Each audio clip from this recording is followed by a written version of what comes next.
Hi, everyone. Welcome to this exciting episode of the Rose to Ceilings podcast Football and Feminism, tackling the Super Bowl. Okay, guys, as we're getting ready for another exciting Super Bowl this year, we're all gonna sit on our couches on a Sunday, cheer for our team. We are all gonna be watching men on the field. And while it's gonna take a bit longer to change that, we want to highlight there are amazing women that are contributing to the football industry, but specifically American football and the NFL in today's episode. And we just want to make sure they're not forgotten. But before we get into that, before we get into highlighting these amazing women, I think it'd be cool to throw our predictions out there, just in case you guys have ever wondered what your favorite feminist podcast thinks the Super Bowl matchup will be. So my prediction is gonna be the Eagles and the Chiefs. What is yours, Isabella? Yeah, mine is the complete opposite, the Commanders versus the Bills. Okay, let us know if we're wrong if you're watching from the future, but that doesn't matter today because we're not talking about the teams today. We're talking about the women that are a part of these teams. So I'm just going to start ourselves off with who I think is one of the coolest people ever, Sarah Thomas. So Sarah Thomas was the first woman to ever officiate as a referee an NFL Super Bowl game. But before that, she was the first woman to officiate a major college football game, the first woman to officiate a bowl game, the first woman to officiate in a Big Ten stadium. She had a lot of firsts going on, okay? And then in 2015, she was the first ever woman to be hired as a full-time official in NFL history. 2015, by the way. So she made her regular season debut in a game from the Chiefs and the Texans at Energy Stadium in 2015 as a line judge. In 2017, she was promoted to a head linesman. Now, here's the cool part. After she got promoted to a head linesman, they changed the title to down judge to be more gender inclusive because she got that promotion. I just think that is so amazing. It really just goes to show that it takes kind of one person to do that, one person to put themselves out there and show that, hey, women can do this too. For these big, big corporations, these sports that have been around for years, to kind of acknowledge, like, hey, women are also a part of this. We should try to be more inclusive. I just thought that was so, so cool. And then when Super Bowl in 2020 came around, she was selected for the officiating crew and became the first woman to officiate a Super Bowl.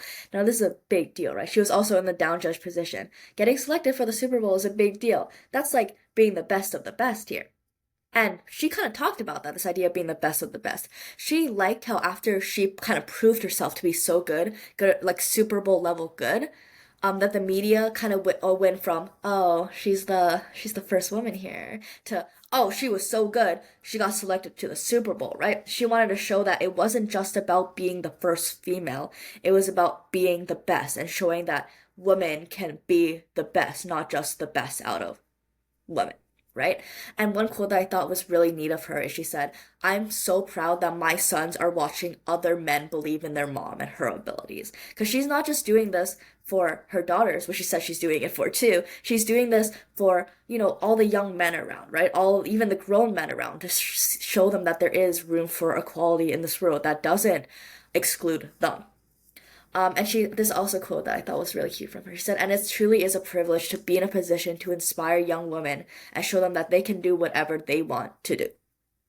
Because she said growing up, she never really thought that being a referee for the NFL was a possible career as a woman. But now she's one of the best referees. So you can do whatever you want. So I just think very, very cool. Absolutely. I love that. That is such amazing representation, and the fact that they even changed that term Mm-hmm. to kind of recognize her extensive list of Mm-hmm. accomplishments is incredible. And I love that she is inspiring everybody, not just young girls or just young Mm-hmm. boys, but truly everyone. I think that's amazing, especially with the Mm-hmm. idea of tokenism of, Mm-hmm. oh, you are the girl that's there, but Mm-hmm. showing that she is achieving so much compared Mm-hmm. to the other men on the field. That's amazing. Yeah, for sure. Now, do you want to go into who you have to talk about next?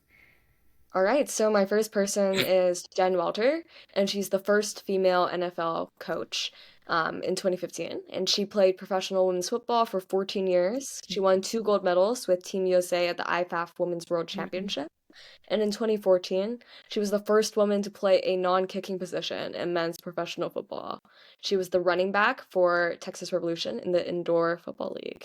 And I think that is amazing because when I was younger, I thought football was really, really cool, and I always hated kicking, so that makes me happy.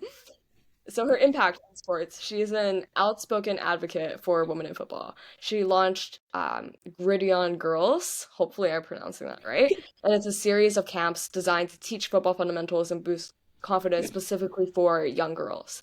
And this quote from her I really liked. She said, "I didn't set out to be the first. I set out to make a difference." And I think that is just spectacular that she's looking at the larger scope of things and how she wants to leave her legacy. And that's a really beautiful thing. Walter's career has really shown that women can thrive on roles traditionally reserved for men as a player and a coach.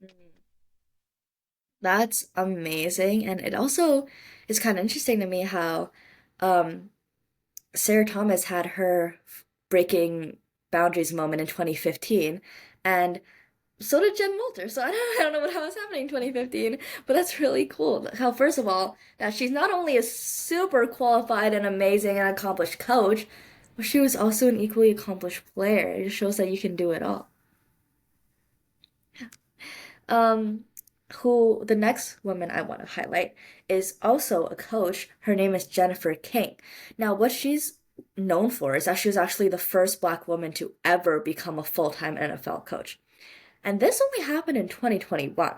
Okay? In 2021, that's only 4 years ago for all of you guys listening. She became the assistant running back coach for the Washington Commanders.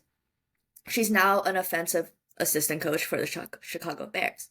But the point is, she kind of came in here and broke these boundaries that a lot of people thought were already broken, right? Because I think it's important to note that we talk a lot about intersectionality on this podcast. And I think we should talk about it a little bit more here because Black women are some of the most marginalized communities in our society today. And she's kind of having to show, like, hey, despite almost all the odds that are against me in this industry, she is still breaking into it and making waves for herself. I found this quote from her mom that I just thought was so impactful. She said, "This has meant so much to us because as Black females, we have to tell our Black girls that yes, you can. You are just as good as the next person." Because historically, even in the modern day, you'll see a lot of Black girls be like talked down to upon, right? They'll because of intersectionalization, because of this concept of how different factors come together and can put different people down, it is a lot harder for them to get into a lot of industry. We have to acknowledge that. And then here she is, assistant coach for the Chicago Bears, and she also played football for like 12 years, which is a crazy long time to play a sport professionally. But I just think that is so cool of her. Absolutely. She sounds amazing. I'm happy to have learned about her today because I didn't know about her before. So this is great. Yeah, I can't wait to look her up later and maybe watch some interviews with her. That's exciting. All right, so my last one is Katie Sowers. She's the first female and openly gay NFL coach at the Super Bowl, and she was a coach in 2020.